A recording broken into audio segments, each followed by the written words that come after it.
Hello and good evening, and welcome to the Graphic Novel of the Month Club for the month of May 2021. Our selection this month is Delicates by BRENNA THUMMLER. I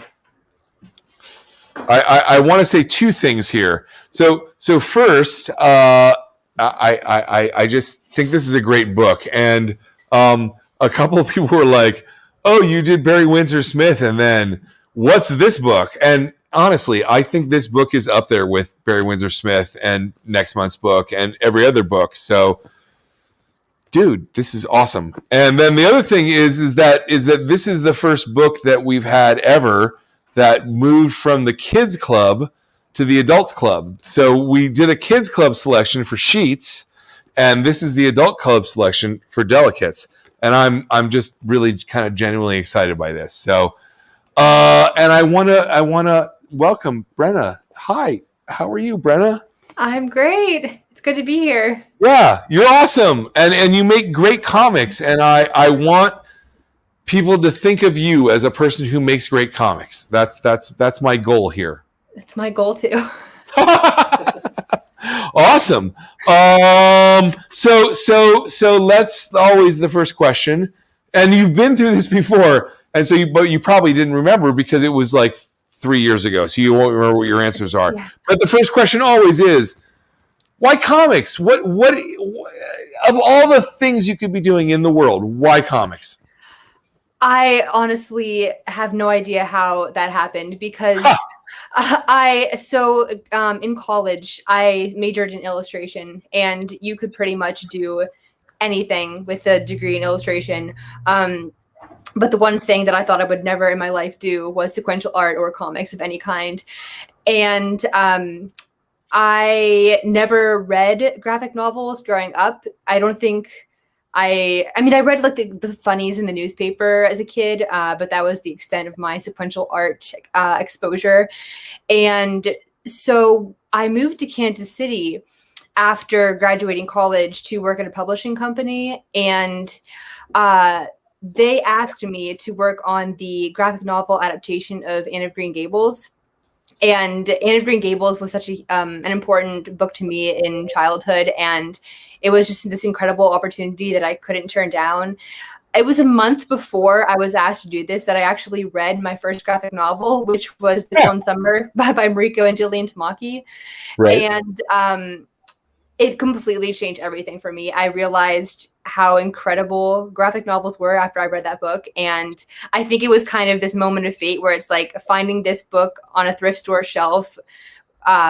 It stood out to me among all these other books. And it was just like, you need to be doing this, because after I started working on Anne of Green Gables, it just completely, it changed everything. And I would not want to be doing anything else. So what was the thing that spoke to you? What's the, can you define the language at all? The thing that, does that make sense? Yeah. I think that, I always thought of graphic novels as superhero stories that were targeted towards boys. That was like a very, right. It was so narrow to me what I thought of them as. And, when I stumbled across This One Summer, first of all, the illustrations were just incredibly gorgeous, and not much happened. And I always thought that a graphic novel had to be this action-packed thing with a lot of fantasy and powers and This One Summer was just, yeah. And This One Summer was like just quiet and sweet and sad, and I realized that there was an audience for other kinds of graphic novels that I wasn't aware of. And my college professors had always told me that I had skills in storytelling, but it was just within my single illustrations. But I've always loved telling stories. And I think that, going to school for illustration and also loving stories, it's just this perfect combination of the word and the image that it was just the perfect career for me. Yeah. So, but making that jump from single illustrations to telling stories, right? Like that's a big jump, isn't it? It's huge. It's pretty much a plummet. Yeah. A plummet. And you did so well. You did it stylishly. It's like a plunge, one of those, you know. Yeah, Yeah. Skydive. skydive. There you go. Yeah. So how did you make the plunge? I think I just crossed my fingers and hope for the best, to be Yeah. honest with you.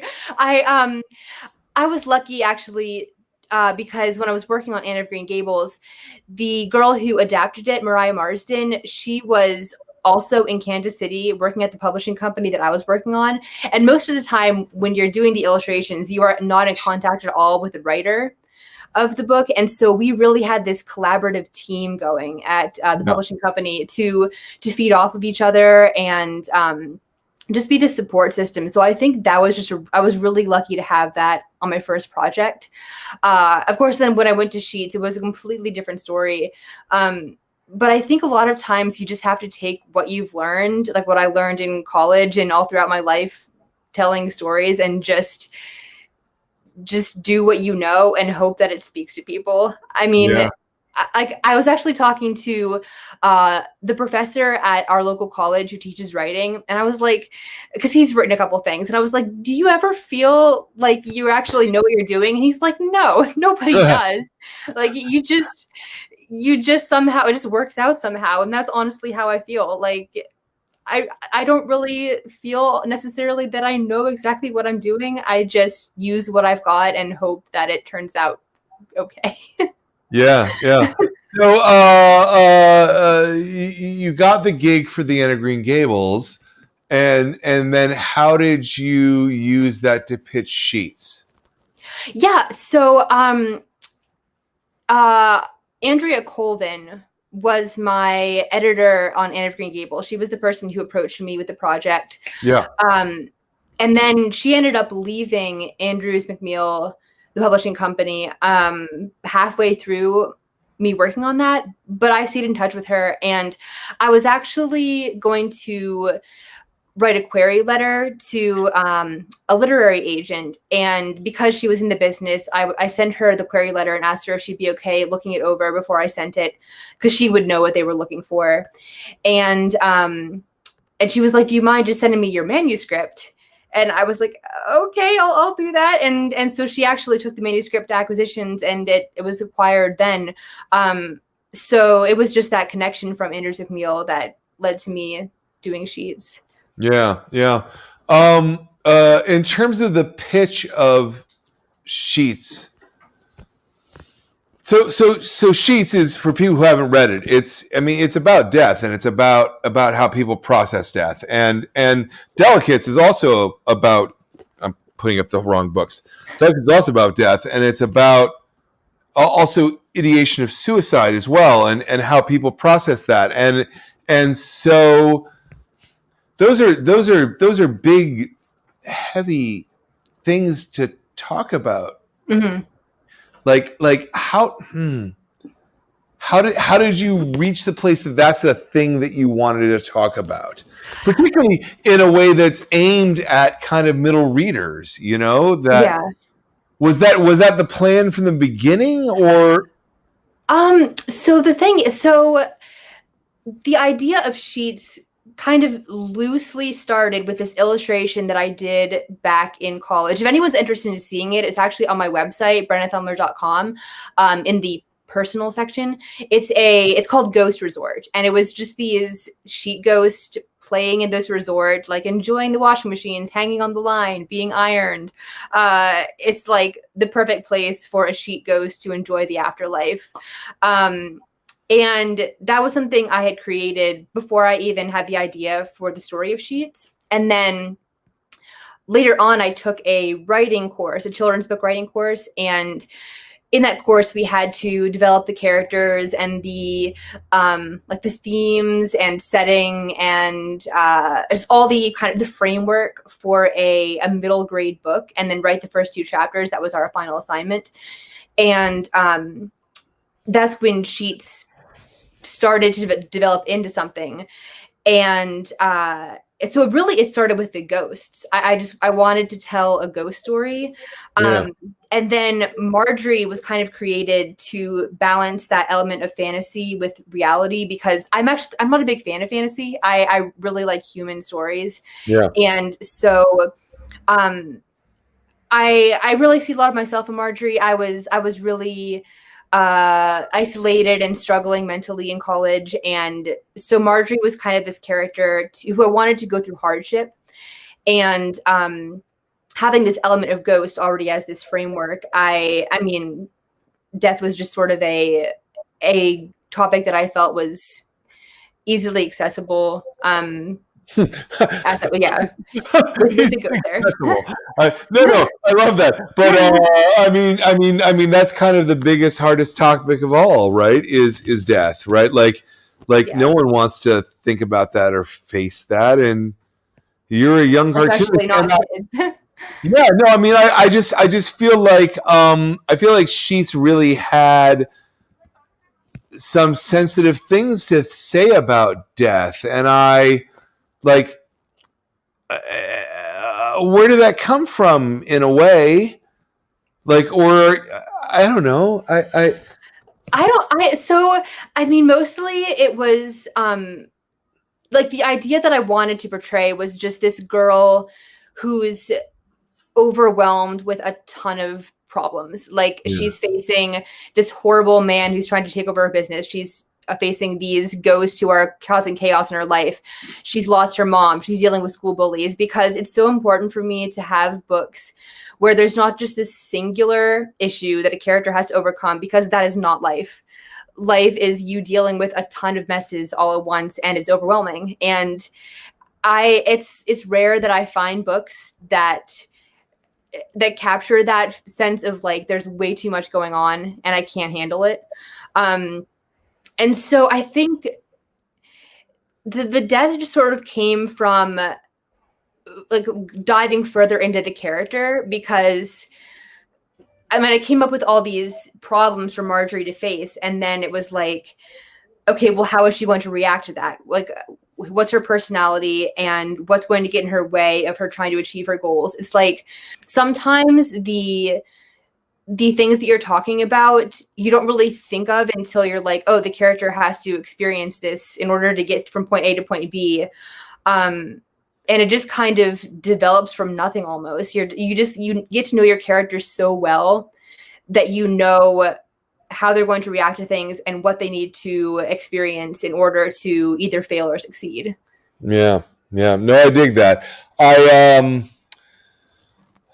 I just, because of the themes of both of the books, I did you have an experience yourself that you needed to process these feelings about death, or is it just, oh, these are big themes, let's deal with the big themes?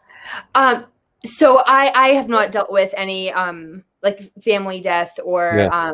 anything like that, but I mean, I was struggling with depression and anxiety in college. Yeah.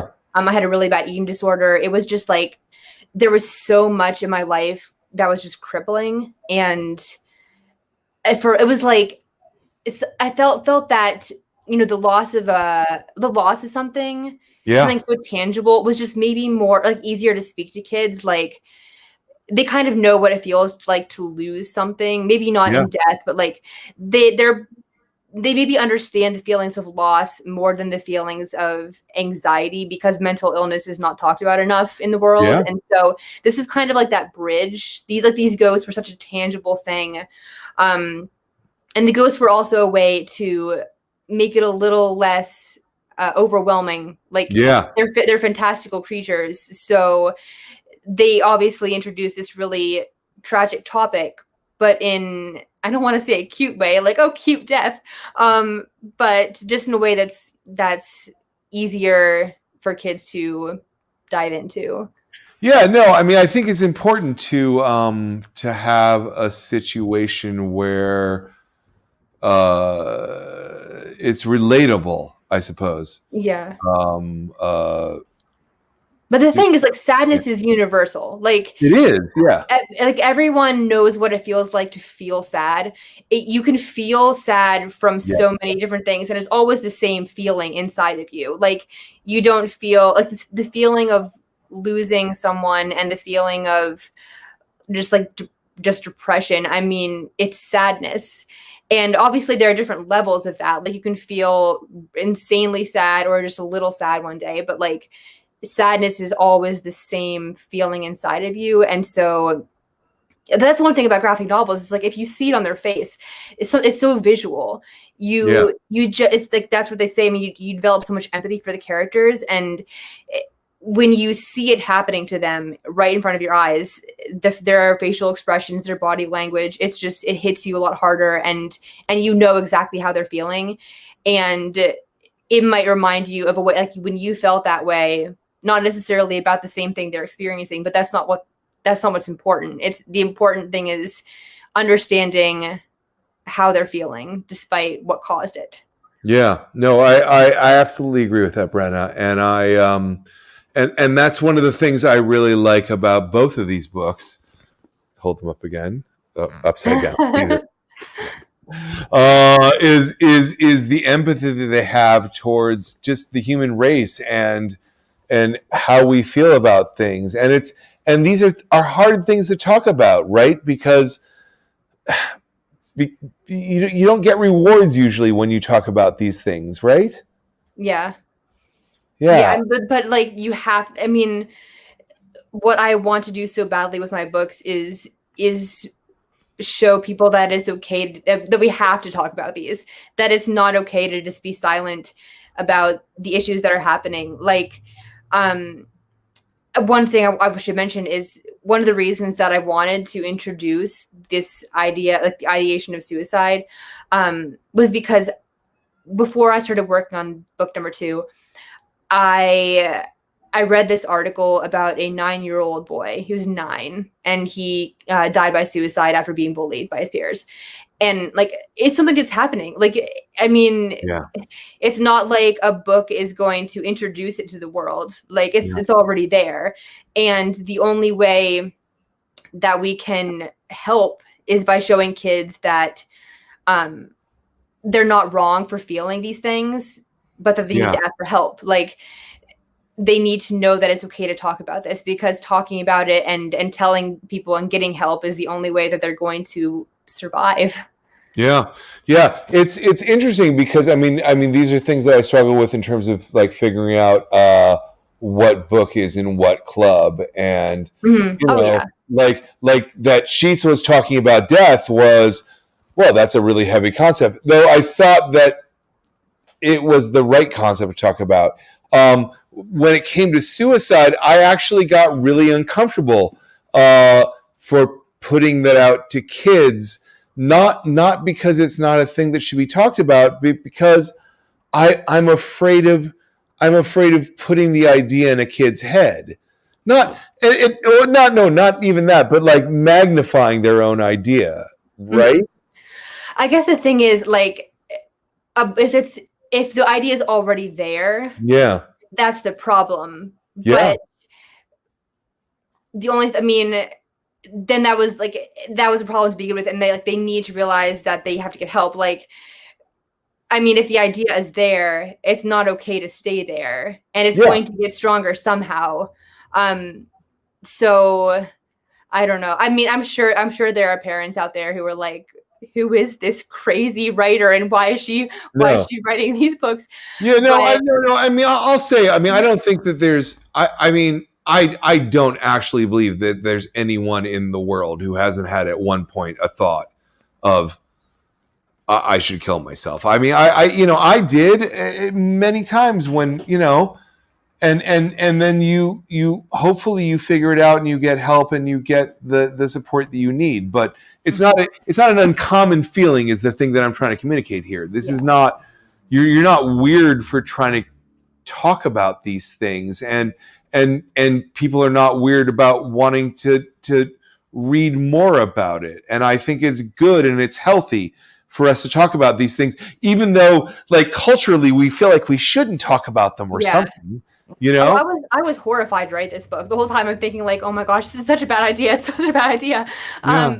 But for me, it's so much more important to just push past that and be like, I don't care if people are mad at me or if they're worried. Like I just felt in my gut that I had to do this. Like after seeing all these statistics of young kids who are, or anyone who is dying by suicide, like the numbers just keep rising, and it's frightening, and I just feel like it needs to be talked about. Yeah. Yeah, no, I very much do too. And a lot of this book is about sort of how people don't communicate as much as how people communicate. And is that a thing that you can talk about, or did I ask that question badly? You mean like personal experience, Well, or yeah, but I mean also just like body language and it's a lot of the book is this, if you know what I mean. yeah, uh-huh. And it's hard, kind of, you know, that people can't communicate, and that I think it's great that we have things like this that can show us that it's okay that you feel Yeah. Well, like that's that. like I was saying, I mean, so much of communication is nonverbal. Yeah, Like, I think people, they only hear what people are saying in their words, and they're like, oh, they're fine, because they said they're fine. right. But unless you're paying attention to their face and the way they're holding themselves, and you have to learn to better understand what people are actually saying, not with their mouth, but with everything else. Yeah. And like the graphic novels are the only books that can do that. Yeah. Yeah. How do you feel that people are in terms of like social media and the way they put themselves forward? Because one of the things that I kind of feel is that people don't necessarily put sincere things forward. They put what they think that people want forward. I You think it's know? so dangerous. I think, like, I mean, so much of the world relies on social media. I mean, that is how people come to learn about books, and that's how, especially artists, like social media is so necessary for artists now, but everything else on it, just like the personal stuff, is so dangerous because they are only portraying what they want people to see. And so if you're seeing all these bloggers who are like, oh, my life is so amazing, like I got this new shirt, or I'm drinking this frappuccino today, my life is perfect, I'm in a meadow, like they're only showing their glamorous parts of their life, and most of life is not glamorous. Yeah. And so when people are just getting bombarded with all these images, like everyone else's life is so much better than mine, then they feel like then they start to feel like, oh, my life is, so clearly there's something wrong. Like, why is my life so bad compared to everybody else? And it's just going to bring them down. And but in reality, everybody who's posting all of this glamorous stuff is also suffering from their own problems. So you just can't trust anything on social media. You can't. They can post this wonderful photo of them, but that the same day they could be having a horrible day. Yeah. Yeah. I almost feel like social media is the ideal version of us, and things like comics or any kind of art or expression is what we actually are, right? And there's a pretty big gulf between what we want to present ourselves as and what we actually are. Mm-hmm. And it seems to me that in many ways that's some of the themes of Delicates, because she doesn't want to show herself as having these iterations, right? I think so. What I think is that Eliza's actually a lot stronger in that capacity. Like, Eliza is not afraid to be Eliza. She doesn't let the people stop her from doing what she loves. And that is why she is an incredible person, because, I mean, of course, the bullies get to her. Yeah. But it's not enough. It's never enough to stop her until until at one point, stop her from doing what makes her a freak in their minds. But Marjorie, she is like that. She's constantly like, she's so wishy-washy. She never knows exactly what she wants to be. I mean, like, sometimes she's a friend to Wendell, and sometimes she's like, she doesn't want to be a friend to Wendell because it might bring her down in somebody else's eyes. So I think Marjorie is the one with that problem way more than Eliza. Interesting. So is Eliza stronger than Marjorie, or is that's not a fair question? Maybe. I think they just have different strengths. I think that, like, Eliza stays true to herself, but unfortunately that makes her a bigger victim. And so she's just this target for a lot worse than Marjorie ever got. And like, Eliza knows that she's different. Like, Marjorie, I don't think ever really felt like she was that much different than people. She was just a little quiet, and like, she actually got picked on, but in her heart, she knew, like, she really wasn't that different. She was just a little quiet. So maybe they didn't understand her as much. Yeah. It's like, I think Eliza realizes that she's weird. Not that weird is a bad thing, but she thinks it's a bad thing. Yeah. And so she's like, the way that Eliza views herself is a lot more negative than Marjorie views herself. Yeah, no, I can see that. We have a question, Jordan, you say? Podrigo. Hello, Podrigo. The pacing of the book does a great job of conveying the feeling of isolation and difficulty to communicate hard feelings. I'm interested to hear about how you worked this out. I mean, the feeling of isolation. So when I'm storyboarding a graphic novel, I really just have to throw myself into the scene. And like I was mentioning before, the feelings are all there. I understand how they're feeling, even if it's a different scenario than I've been through. And so most of the time I'm just kind of picturing myself there and trying to imagine, if I were in that scenario, like, how I would react if I was this character. And I know that so much of what happens in the world is just, it's not being said. It's just like a fidget of the hand, or if someone's uncomfortable, they'll, like, they'll fidget a lot. It's just like these different movements or faces that just have to convey how that person is feeling. And so most of my storytelling is me just wanting to convey how a character is feeling.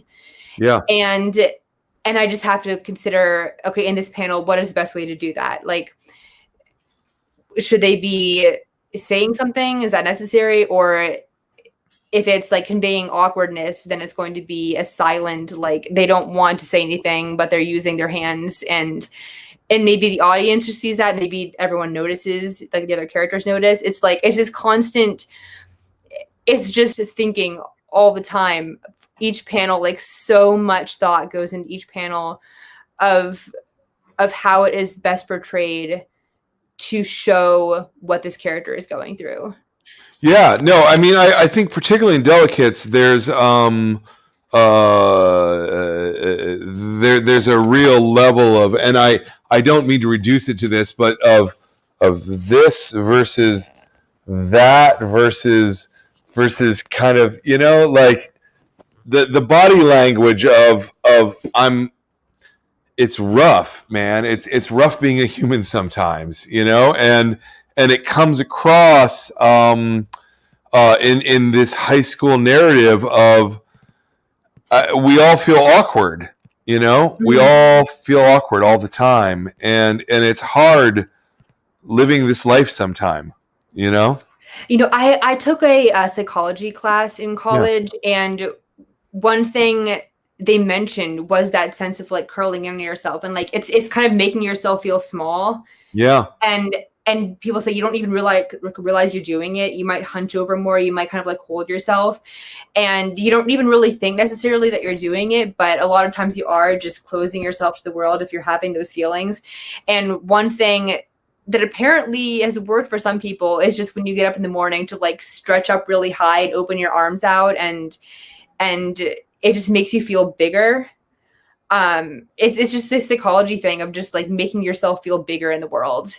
And apparently that's supposed to help you develop confidence. So obviously the opposite of that is like, this is a sign of not being confident. Yeah. And a lot of Yeah. characters in the book don't feel confident. Yeah, but it fascinates me, Brenna, because when I think about sequential art and when I think about telling stories, most people tend for bigger, bolder, right? Like characters are in action, right? Like you're doing this to the camera. It's Kirby, right? Like it's all big and bold. It's Ditko, you know, it's Tezuka, but your characters are all kind of closed and in and Inward. feeling their feelings Yeah. and pulling it tight, you know, and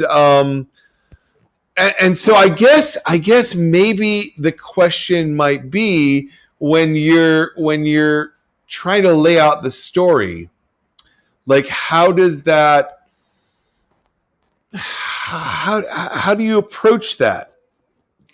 So I this is really strange for me because I actually completely finish the manuscript before I start any art. And I have heard from a lot of people who are are astonished by that. I'm astonished that anyone does otherwise. I think that having the narrative be that foundation is critical for me. I couldn't just dive in and start telling a story for the image if I didn't have the entire story laid out and edited. But in my manuscript, there's all there are the stage directions, similar like you would see in a like a screenplay. And so whenever there's a scene where there is no dialogue, that whole scene is scripted. So I'm planning all of the emotions, all of the actions. It'll say like Eliza keeps her eyes down, and she walks away. Like everything that the character does is also written in the script. So the entire time I'm writing, I am sort of visualizing the story, and just visualizing how the characters are responding to every scenario. So I like that also helps me when I'm writing because I have the words and the images that I'm kind of developing together. Because I know I can go like scene by scene, like, do I need silence here or do I need words here? And it's good to just have that framework before I actually go and create the art. So yeah, that's So it's is it a mechanical process at that point of what is silence versus what is not? I only because I'm not an artist and I don't know, I when I'm trying to think about how to tell a story on a page, like what's the beat, what's the thing that brings each page out? Did that make well. sense? Wow, I don't even know if that was a question. Sorry. So even though all the story development happens like in this manuscript, there's actually like there are months and months and months before I start writing the manuscript of just developing the characters and figuring out the plot diagram. Like I go through many weeks of developing the characters and knowing what they want. It's like I do these crazy analyses. Like I talk about their goals and the things that annoy them the most in life and their favorite foods. And I just really get to know my characters. And then I start thinking of, okay, like, what do I want to say? And what are these characters' goals, and then who and what are going to get in the way of these goals. And that's kind of how the story starts developing. And I mean, there are sticky notes everywhere. Like I have pages and pages of notebooks of just like ideas that I want to happen in the story, scenes that I think would be fun, or scenes that I think are important to convey the messages I'm trying to say. So then I have this sort of really loose outline of the plot. And then when I feel like that is in a really good place, then I start working on the manuscript. And so a lot of the images are probably coming from that, developing the actual plot. And then, like I said, I just kind of throw myself into the scene. I'm really into theater. I do local theater, like local musicals in town. And so I love just imagining myself in the scene, and really, like, it's not a mechanical thing at all. It's not like me saying, oh, there hasn't been silence for a while, there needs to be silence. It's just like me feeling. It's literally like how I write is me just feeling. And it's so hard to convey or teach someone how to write when it's literally just like writing feeling. Yeah. So, but one of the things that I like about I mean, your storytelling is very timed for comics, right? Like it's not it's paced out on the page that works in the time frame for comics, and so how conscious are you of sort of the beats of comics and how much of it just happens? Mm-hmm. Again, I don't know that I'm asking for sensible questions or not. You mean kind of like the pacing, like how like pacing? Yeah, and also the sort of the range of the emotion, right? Like, so you're trying to communicate a thing on each page, right? How do you do it? How does that work? I have no idea. You have no great. No, that's fantastic. Yeah. I think so. I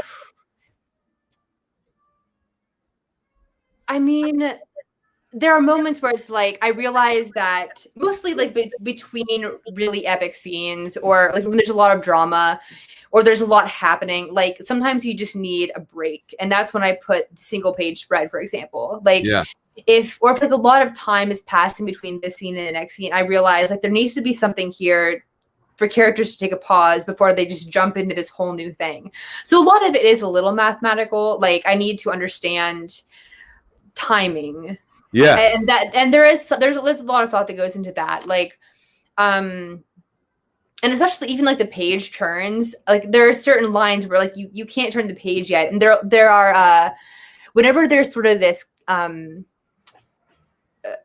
like when there's a climax, it's like, oh, what's going to happen? You're on the edge of your seat. And then there's a page turn. Like if you have the surprise happen before you turn the page, is like, then why are you turning the page? Like you want to give your readers a reason to turn the page. Yeah. Well, so this is the thing I'm really interested in as a sort of a creative process. How do you know where the page turn happens, I guess?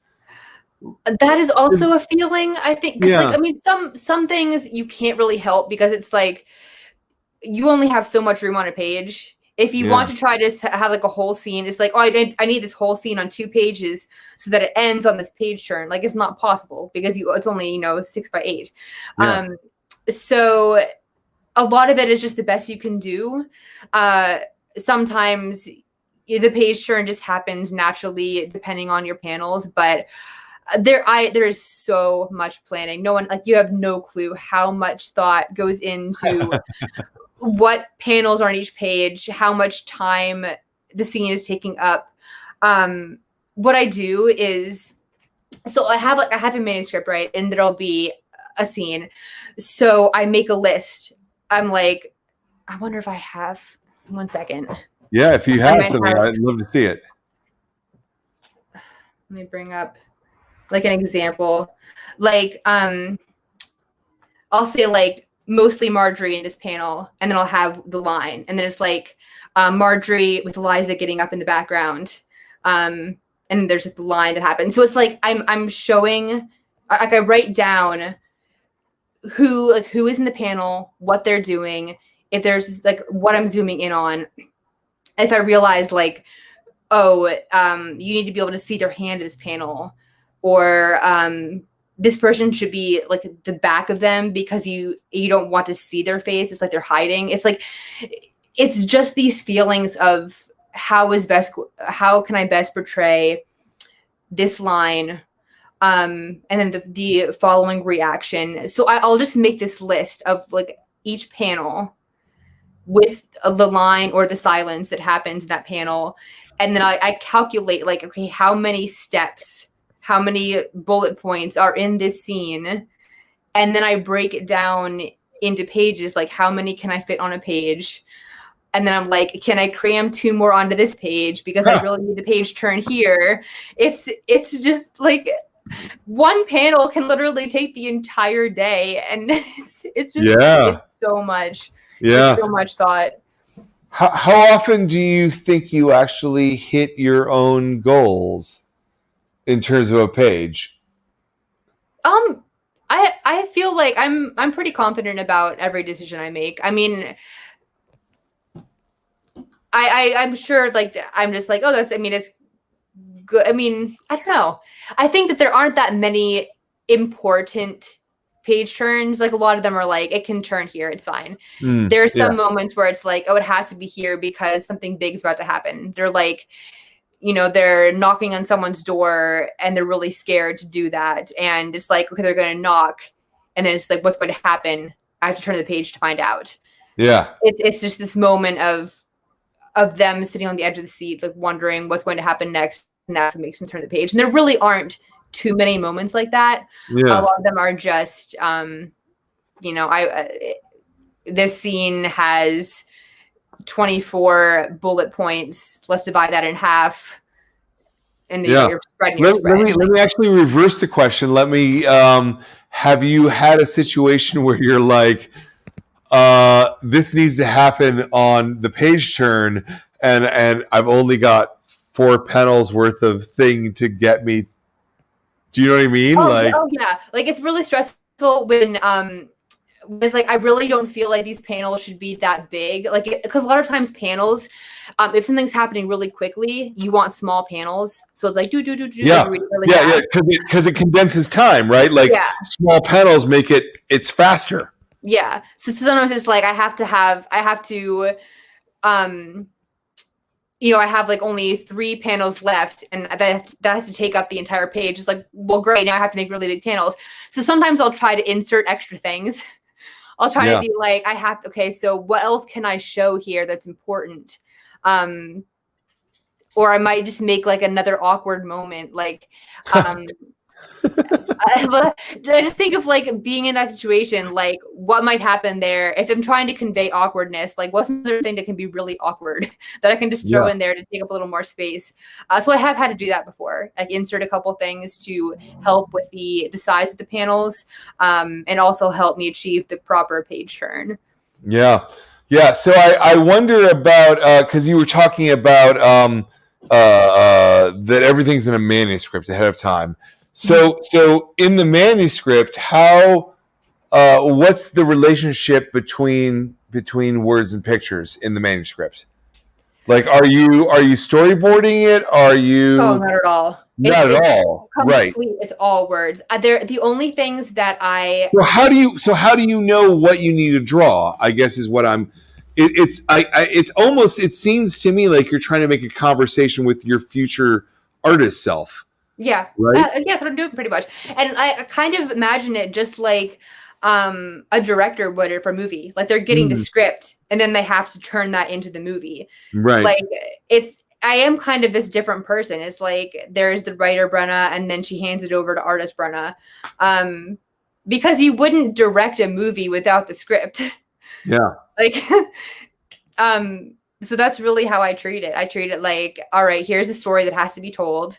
Here are the things that have to be said. And in the silent moments, just like in a screenplay, it says the moments that have to be silent. There's so one thing I want to say, and this really spoke to me, was actually listening to the commentary for 13 Reasons Why, the show about suicide. Yeah, absolutely. And and there's like rape happens in the show, and there's this one scene where they were talking about the script for that scene, and it said something like the camera pans in and just is on the actress's face. It does not show the male. It just like shows her trauma, and it holds there for way too long. And that line, like, that just showed me, like, you have to have these moments of complete silence, and like if it needs to be really distressing, make it distressing. Like, it's so much is said in those moments without the words. So all of that is laid out in my script. Like, if there are moments that have to be really uncomfortable, I'll make sure that I have enough silent awkwardness written into the script, or I'm just, making a mental note that I have to have that there.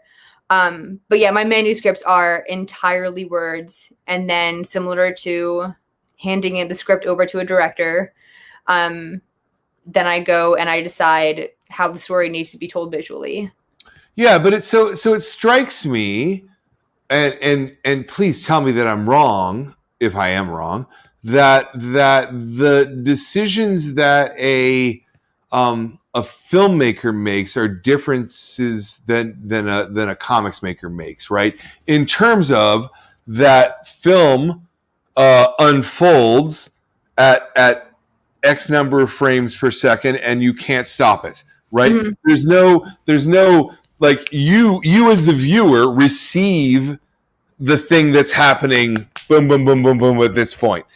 But as a comics maker, you're choosing how a person participates in the unfolding of individual panels, right? Like, so your decisions of the pacing change time.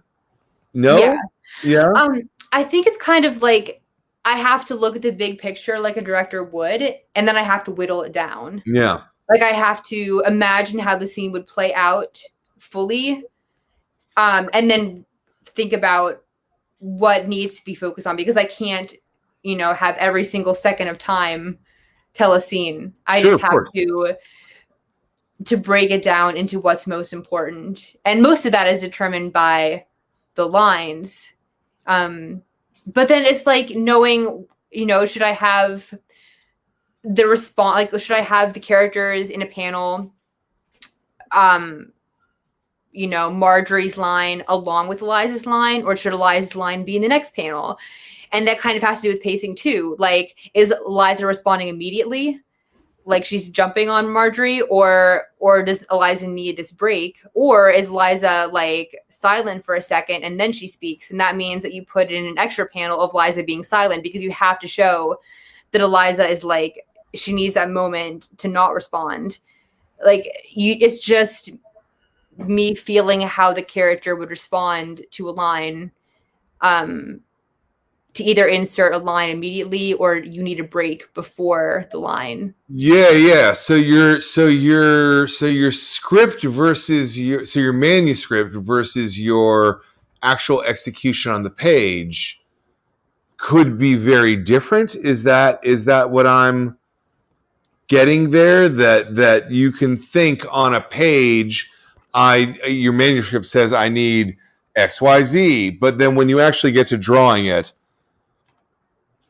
it's the relationship between the characters that becomes. Yeah, I think it's kind of like how we talk in life. I mean, what I was saying, what you say is not necessarily what you're saying. Like, the words are the words that I feel these characters are going to be saying, and then the visuals are the truth almost. So a lot of the characters lie. Like, they say, like Eliza says that, she says things, but she doesn't actually mean them. And same with Marjorie. And so the lines are just what I feel that the characters are saying. And then I go and the art tells the truth.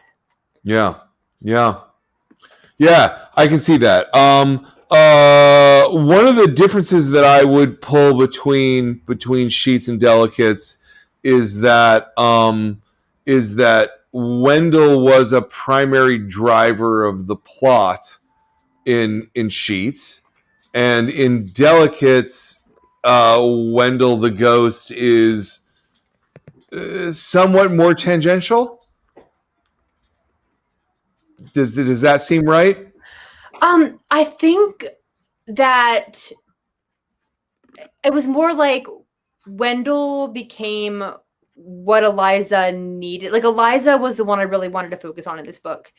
And it came from this idea that like with the existence of Ghost in the story, that what Eliza was going through would be easier to approach. Like this feeling or this idea that Ghost are this fantastical sheet makes it a little less real, the idea of suicide. And so it was just a more approachable way for kids to read about that. And so Wendell's character kind of becomes this the character that Eliza needs to get through this. So he is definitely more of a support for Eliza in the book.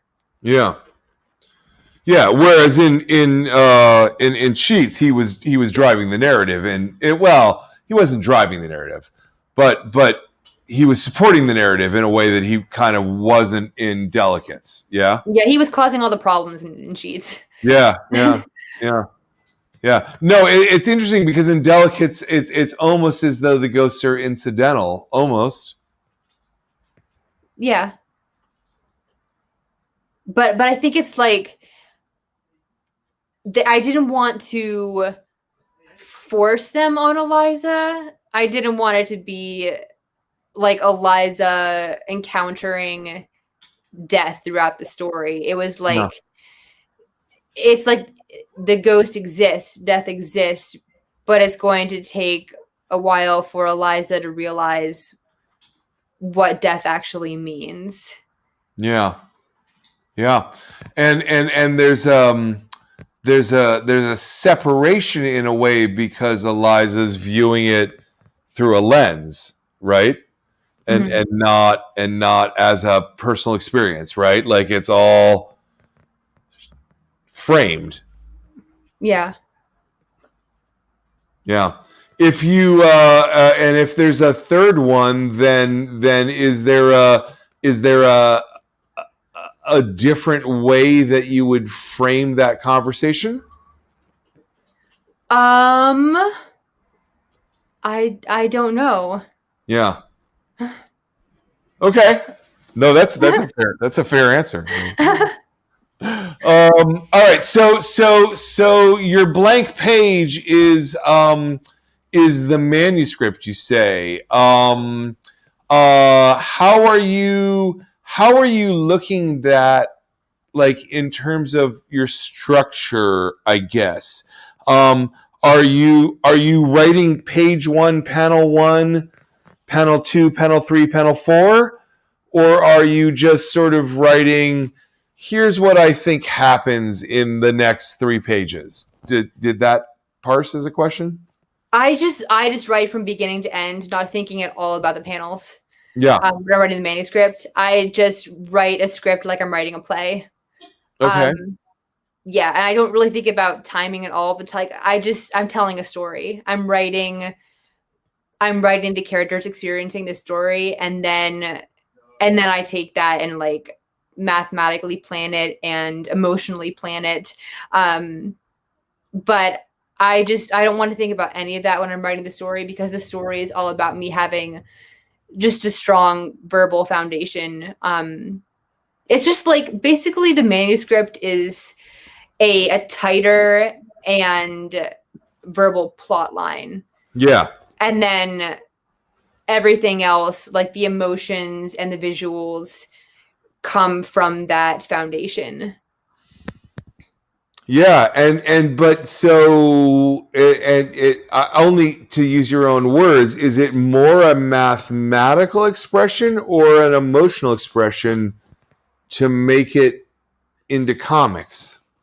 Because I actually fundamentally believe it's both things, in my heart of hearts. I'm just wondering, when you approach, right? So you've written a thing, right? And then you've got to turn that thing into a different thing. Right? Yeah. So how are you? Because is it math or is it emotion? Is it art or is it science? I mean, it's like it's a total combination of the two, but emotion is always more important to me. Yeah. Like Yeah. if I have to sacrifice my mathematical plans in order to convey the correct emotion, but like really the mathematical plans are what I'm doing in order to achieve the proper emotion.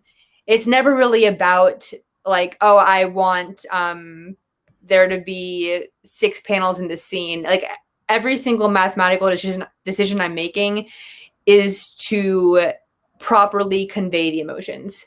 Yeah. So really, it's all emotional. Yeah. I mean, I really understand what you're saying. I wanna try to codify it more. I wanna understand what's the step that brings you from the math to the emotion, or from the emotion to the math, whichever way that it is. Like, how do you know how many panels to put on a page ultimately?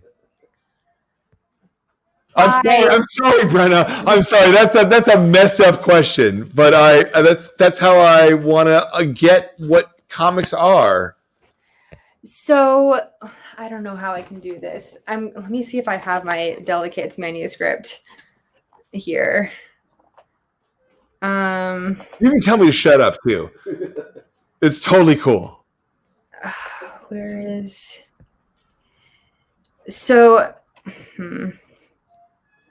I don't know if you'd be able to see this at all on my computer. Probably not. Probably not. No. Yeah. I mean, we can see things. Yeah, we can see beat.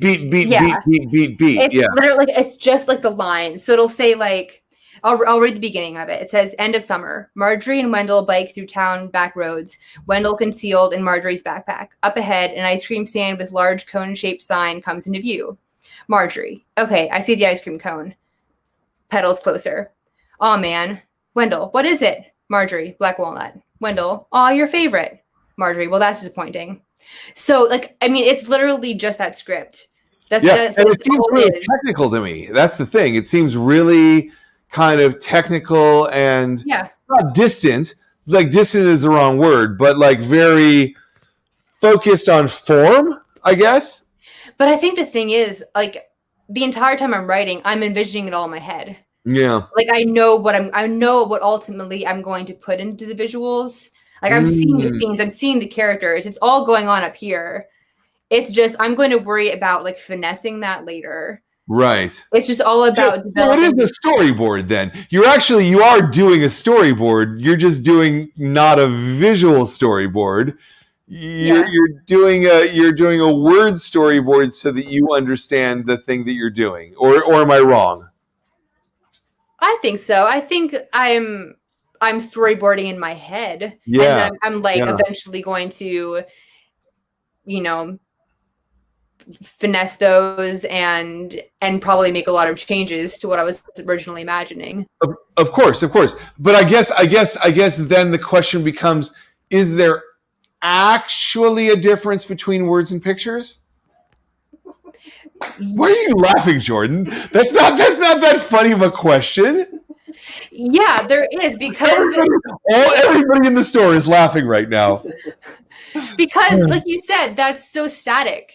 There's like that you could literally just have like Marjorie's face in a panel over and over, and that would be the most boring conversation in the entire world. Right. Like the words are just because just like in life, like there really isn't much emotion if you're just speaking to someone, which is why, like, thank goodness for live stream, because just talking to someone, like typing to someone a letter, you don't get any emotion from that unless someone uses like a billion exclamation points. But other than that, like it is so static. And that's the power of graphic novels, is the ability to like take the words, which are reality. Like a conversation like that is very real. Like I try to imagine a real conversation, because no one says like, oh, like I feel so jolly right now about this ice cream. Like they don't dictate how they're feeling. They just say something, and then their face and their body says the rest of it. Yeah. And so for me, like, I'm visualizing what's going on in the scene, but I'm writing first what these characters are saying. And then I'll go and put the pictures on paper later. Yeah. It's interesting because like what you showed me on the page there, it was a bunch of dialogue, but that's not one page. That's just a bunch of dialogue. Oh yeah, it's not broken up into pages at all. It's literally like I think it's a 50-page document just straight through without any breaks. Yeah. Like, and so it's a 50-page document that becomes a 250-page comic. Is that roughly rough? So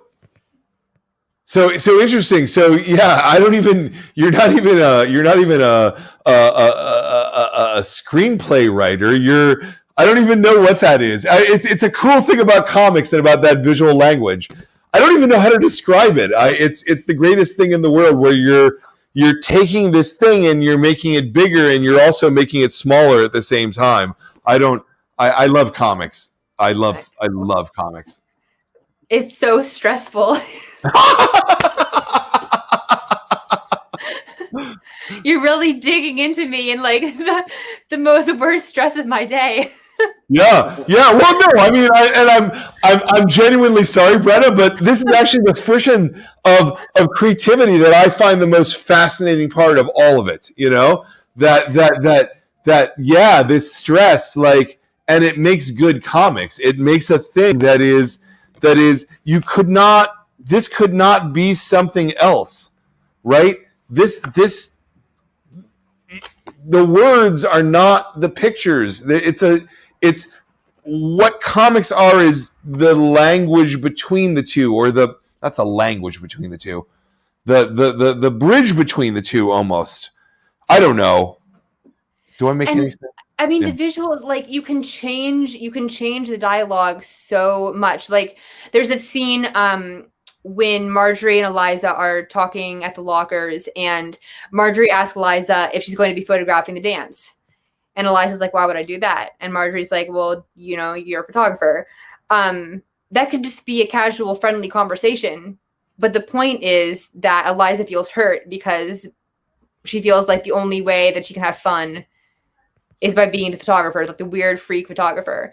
Yeah. And so that was all conveyed in like Eliza's silence between what Marjorie was saying and the fact that she just walks away afterwards without saying anything else.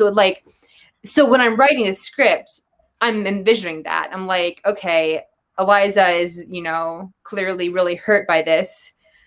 But she's not going to say that in the lines. Yeah, but it's not in the script. I mean, it's not in the thing that you just showed me. There's no she feels hurt here. There's no it's all in your head, right?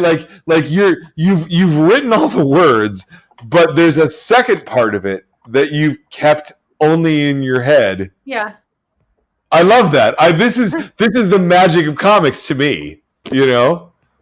But it's weird because I don't think most people write like I do. Yeah. I am appalled by how anyone can write other than this, but I think a lot of people do. Yeah, no, and here's the thing. I must have interviewed 200 cartoonists by now, and every single fucking one of you does things a little bit differently than the other one. And I can't say there's a way to do comics, right? Everybody finds their way to make the vision of words and pictures work together. It's great. It's why I love comics, you know? Yeah. Like, I literally know people who like thumbnail out everything. Like, they don't, dialogue is the last step. It's all thumbnailing. It's all gesture, right? The gesture comes first. I don't understand. Yeah, no, I get that. Because to you, the words and the way that people are relating to each other comes first, and the gesture is to help that, right? As opposed to the gesture coming first. It's the beauty of comics. It's this magic between panels. Exactly. Yeah. I love it. We don't have another question, do we, Jordan? No. Ha! Vamp, Brian. Yeah. So okay. So these are long books, right? These are 200, 300, 20? 314, Yeah. 316. Yeah. Yeah. That's a lot of pages. How do you sustain your own interest over a narrative of 314 pages? It is not easy. Yeah. It is the same thing, for 2 years straight, pretty much, just sitting at my computer. It's so isolating, this job. I'm just alone. Thankfully, I have a cat now, so there is some other living being that I see every day. I think the only advantage is the way I work. It's broken up into sections, right? So it's like I have the development, I have the manuscript, and then the storyboard, and the line art, and then the color. So it's like I see a light at the end of the tunnel, and there are like multiple tunnels. It's not one long tunnel. Yeah. It's like a tunnel, and then another tunnel, and then another tunnel. Yeah. So that helps a little bit. I think the other thing that I can try to trick myself into thinking is like, oh, I'm looking forward to this scene because this is a fun scene. There are some scenes that I dread, like scenes that involve a lot of people, like crowded scenes or scenes that are inside a place with difficult architecture. And sometimes you can get around that. I'm like, I try to make it easier on myself by having scenes that don't show the background as much, or like really focusing on the characters. But sometimes you can't avoid that. Like sometimes you have to show the character within the place to establish a setting. So a lot of scenes are really intimidating and I dread them, but they need to be said. So like even with being the artist and having all the control, to a point, I don't have all the control. The characters are controlling me at that point, because it's like, I can't not show this. It's the only way to properly tell the story. And so there are some things that have to be said that I, as the artist and writer, have to deal with. Like the characters literally are running my life. Yeah. So when you hit those points of a point of a story where you're dreading it, and I get that, man. You're like, how do you motivate yourself to do that? How do you get the page out? I've always been a really self-motivated person. I just do it. You just do it. Yeah. I realize like it has to be done, and like the sooner I get through it, the sooner I can work on the next scene. And do you find that once you actually start doing it, that then here's the moment in this page that here's the gesture that I found that works, I mean, I get excited about things. Like I get excited to watch my characters experience things, and then like a lot of times I'll just take a quick second and look over what I've done so far, and I get excited. Like I'm like, oh, I think I'm conveying what's supposed to be happening here. And like honestly, at the end of Delicates, like I was sobbing. And it feels really cheesy to be like crying at your own work, but it's like, it's not really mine. It's the characters. It's like, it's Eliza.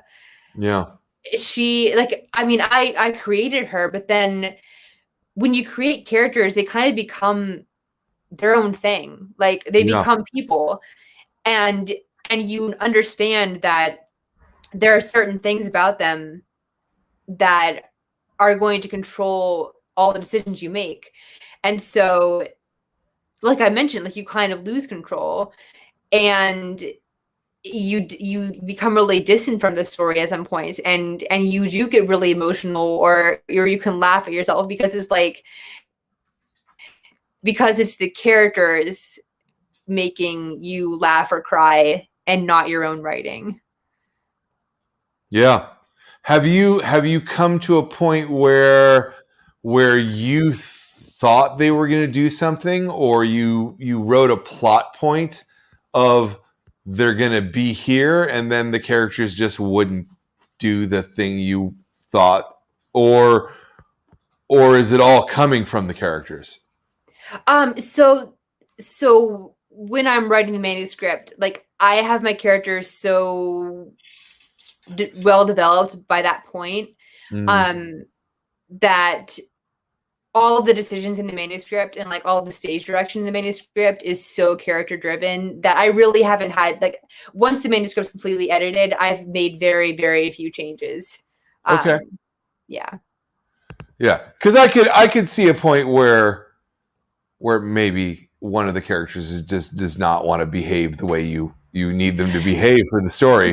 There have been like just really subtle moments though, where it's like I might have had a character responding to something, for example, and then I realized they wouldn't say that there. Like, Yeah. they would be more likely to just remain silent at that point. So like they're just really minor changes every once in a while, where I realize how a scene's playing out, and I know that the character has to either say something different or be in a different place.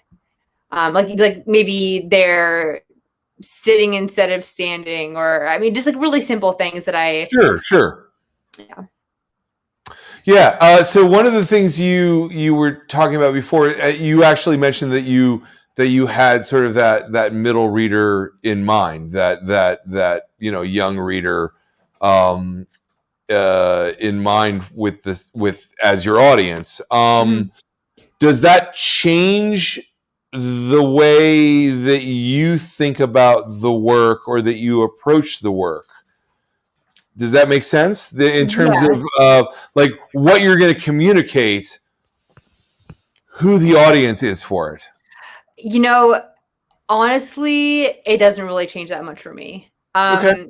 I think that kids are incredibly intelligent and they can deal with a lot more than we give them credit for. And I think they need more challenging books. And like the response that I've gotten from delegates, from young readers, has been strong. And like that just makes me realize like kids are liking this and they're not being traumatized. And I think it's like when kids feel like the adults trust them enough to handle things, it's like, how empowering must that feel for kids to be like, oh, this is like a really hard-hitting story, but it's for me. And it's like it covers like challenging topics, but so that's like they realize that they can be challenged. And I think that they must feel really powerful then, because it's like an adult is putting this in their hands, like, you can handle this. This is for you. But the thing is, my stories are supposed to be for everybody, because I mean, the feelings I was feeling in middle school are really not different from what I'm feeling now. Like, I was just as overwhelmed and stressed out, and I mean, about different things for sure. And they were a lot of simpler things in middle school. So really, the problems that they're facing are a little simplified, and it's like the element of ghost makes it a little whimsical. And the cast is in middle school, so that is relatable to young readers. But the emotions are relatable to everyone, and that's why I feel like it can and should speak to any age. Maybe not not toddlers, but but older kids and all. No. I mean, I will apologize for being a little weak as a bookseller of going, oh, I'm not sure that kids want to read about suicide, or that that I should be presenting an idea to them. Whereas with Sheets, I mean, the general idea of like, okay, we all need to deal with death, and this is how people deal with it. Between Sheets and Pilu of the Woods, Mind Wins book, I were both books that I felt were really, really important to put in front of the kids. But I was literally afraid as a bookseller of, I don't want to put the idea of, I don't. It's not that I'm putting the idea of suicide into someone's head. I don't want to reinforce something potentially. Like, I don't want to be responsible or I don't know. I mean, Well, does that frighten you as an author? Because it frightened me as a bookseller. I think like I'm not worried for myself because like all I did was create a story and now it's Yeah, up to the parents to decide, do I want my kid reading this? And like they can say no. They cannot have their kid read it. Or like teachers or booksellers or anybody. So it becomes a matter of just your own taste and opinion. Like if it's and that's the same for any book really. Like booksellers promote what they like to who they think it's right for. Same with teachers, same with yeah, parents. yeah. No, I mean, yeah, but no. I mean, so I remember this was 20 years ago or more. I remember this was during the height of the AIDS crisis, and a guy came in and he had the sores on his face and he was clearly about to die from the virus, and he's like, I need something that's going to show me it's okay to kill myself. And there was a comic that was about suicide at the time, and I was like, man, do I put this in this man's hand and sort of justify what he's feeling? And I knew that I was making a moral decision, right? Like, and so I guess that's kind of the thing that I'm asking here, which is really a shitty question for me to ask you. If you have an opinion, it like, people need to know what their choices and their options are, and fiction helps them understand what those options are. Did you actually think about this at any point, or was it just, it's a story and I'm gonna let the story be what the story is? Yeah, I'm Um, sorry if that was wrong. so I think I did not want like this was not a story about suicide. Yeah, This is a story about bullying and like yeah, knowing your place as a bully. Like it shows the bully and the bullied, right? yeah, So like Marjorie, it's really Marjorie knowing how her actions are affecting other people. And like really this is a story for people to realize how their actions are affecting others. Like yeah. the whole suicide ideation plot line I feel is really subtle. Like, I mean, Oh, it is. No, it's clear. I don't mean to put any shit on you, Brenna. I really don't. That's not what I'm trying to do here. I'm not trying to make you. I wonder if someone can take the wrong thing from that, and if you felt anything about that while were you no, not felt, thought anything about that while you were creating the work. I it was in my head the whole time to make sure that I was not um making suicide like a big deal. Like Yeah, I really first of all, I wanted it to be like Eliza imagining life as a ghost. So that whole like right there, you yeah, have yeah, distance. Like yeah, it's not about her thinking about being dead. It's yeah, her thinking about what should be better as a ghost. So like, right there you have fantasy. Like it's not even like death is real in that regard, but it's still like a scary thought. And you still see that like it's a problem. It's just not as overwhelming. And then it's more about like it was not mentioned. I wanted to say suicide because I didn't want to um you know completely shove it away, like yes, not talk about it. So like Marjorie says to Tessie at the end like she was having suicidal thoughts, but that's the first mention of suicide yeah, at the very, very end. All throughout Eliza's problems, she's literally just thinking of herself as a ghost. And so I felt that distances it. And the whole time I was like, it was all leading to hope. And it's all about showing yes, like, she's having these scary thoughts, but it's all about her realizing that there's so much more, like that she has so much to offer the world. And yes, that's what was really important. It was just like yes. this story of bullying with this little bit of like it getting pretty heavy, but ultimately it's a story of hope. And so like just making sure that I kept the hope as the center. And it was constantly in my mind the entire time I was working on the story. I felt like that was enough for it to be safe. And what was your editorial process in terms of like your editors working on the book? Were they conscious of this as well? Were they giving you feedback? Were you just, because it's your second book, they were just like, do whatever you want? How did it? So actually, Andrea Colvin, Yeah. she started with me on this book, and she edited the manuscript, and then she left me again to go work at to Little Brown. But she was completely supportive of all the decisions. She's just wonderful, and she's really open to me telling the story that I have to tell. So I got really no pushback at all on any of the difficult topics. Excellent. Yeah, and I'm not trying to give you any pushback either. In fact, I think you dealt with things in a very sensitive way and a delicate way. In a delicate way, yeah, no, very much so. Yeah, no, very much so. And I just, I almost feel like a coward because I wouldn't put this in front of kids myself, and I don't know. I don't know if that's right or wrong.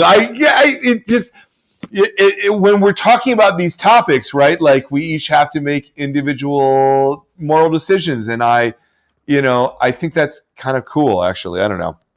I love this book though, and I love your character work and your body language and the way that. I mean, I think you're a major talent, Brenna. I really do, and I just love you making comics, and I want you to keep making comics like forever. Oh, that won't be a problem. Cool. So what's next, Brenna Thummler? I can't tell anybody what I'm working on right now, but I can say that I am working on a new book. Great. But I just can't say who it's with, what it is, what it's about. I can't say anything.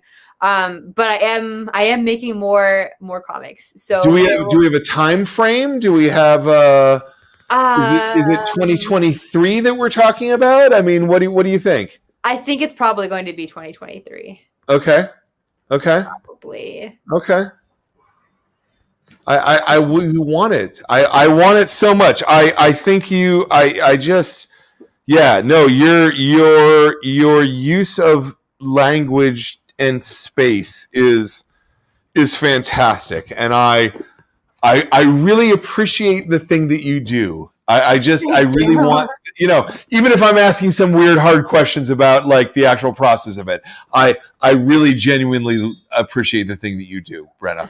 So well, thank you so much. Yeah, no, you're awesome. Comics are awesome, and you're awesome, and you're doing awesome comics. So yeah, and so if you're sitting there watching at home and you're thinking, I need a comic to read, I really thoroughly recommend Delicates. I also recommend her earlier book, Sheets, which, as I said, we pick for our kids club, but is not necessarily a kids text. I often say that the best kids texts are texts that also scan well for adults.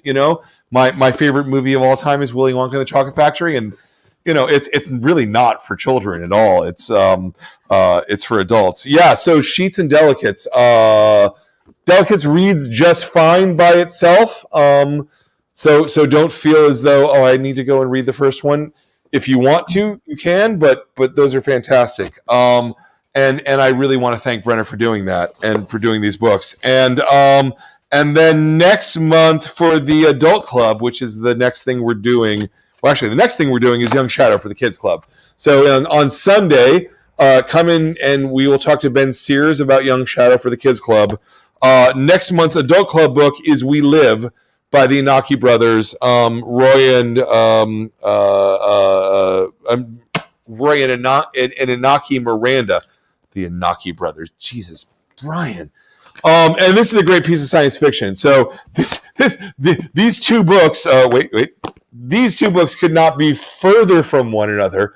But that's one of the things that I love about the Graphic Novel of the Month Club is this is like a personal, emotional, feely thing, and this is science fiction monsters killing things. And yeah, that's awesome. And then for our the classic graphic novel of the month club, it'll be Lock and Key. I'm going to talk to Joe Hill. I'm going to talk to Gabriel Rodriguez, and I'm going to talk to Chris Ryell, the editor. So that'll be a fun ass conversation. But for now, I want to thank you, Brenna Thummler, for doing the book and for making us have the feels. And I like the feels, and I like the emotion, and I like your color sense. We didn't even talk about your color. Like that's like, I feel like we have a 20-minute conversation about color and palette and just mwah, mwah. Thank you so much for this. Oh, it's my pleasure. It's my pleasure and my stress. It's all my emotions. Yeah. Well, so know that your stress is all worth it. That's the thing I'll say. Is. That's how I know I love it. It's like I do it and I'm stressed and I still love it. So yeah. Awesome. Well, thank you so much, and thank you, the viewers, for watching the show. Thank you so much. Yeah, and thank my staff, Zoe and Kat especially, for being here. Thank you, Jordan, for running the show. Thank you for The Beat for being our sponsor, and thank you, every member of the Comix Experience Graphic Novel Club, for doing this. Thank you, Brenna. Next month, we'll see you next month. Thank you. Thank you for watching this episode of the Graphic Novel of the Month Club. If you enjoyed what you were watching, please subscribe and hit that bell up in the top corner. If you enjoyed the books that we're talking about and the creators that we're talking to, every month we pick a brand new book. The staff votes on it. It's a program that helps keep our store alive, and we'd love to have you as a member. You'll get a new book every month. Just follow that URL at the bottom of the screen.